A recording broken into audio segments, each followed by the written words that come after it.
Indie Remelin.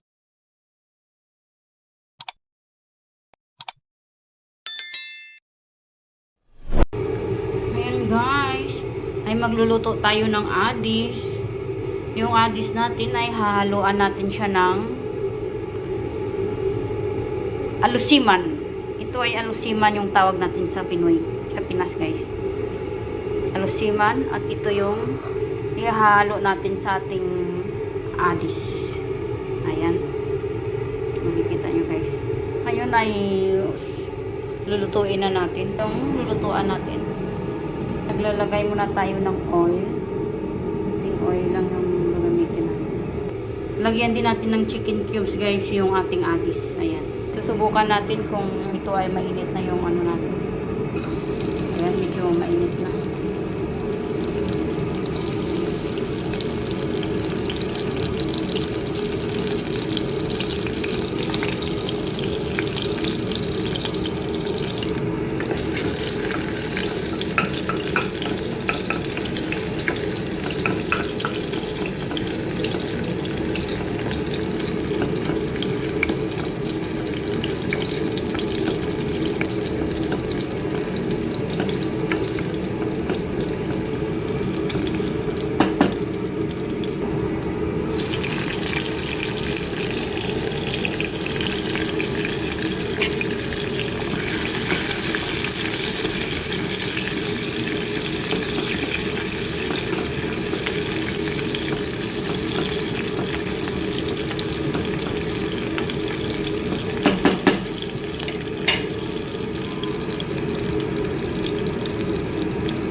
Mas maraming sahog, mas maraming spicy kaya masarap.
Ayan guys, nilagyan natin siya ng luyang dilaw, black pepper, at saka yung chicken cubes.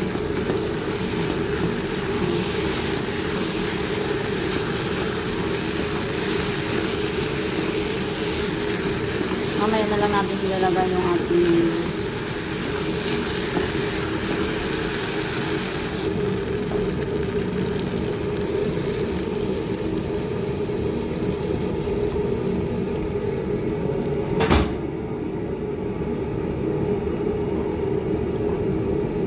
pakuluan natin muna ito guys. Maglilinis muna ako ng CR. Linis-linisan ko na.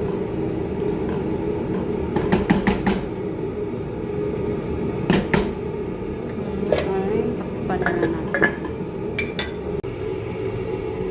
Ayan guys. Ay, nakalimutan ko palang i-video kanina paglagay ko ng ano, ng rasiman ko kasi andito kasi yung amo ko kanina. Kaya hindi ko na videohan ang paglagay ko ng rasiman. Ayan, ito na guys yung linuto nating adis. Subukan nyo guys, sobrang sarap guys.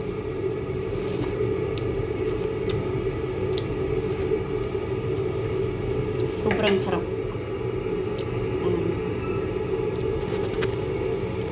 Masarap siya sa kaning puti na walang asin.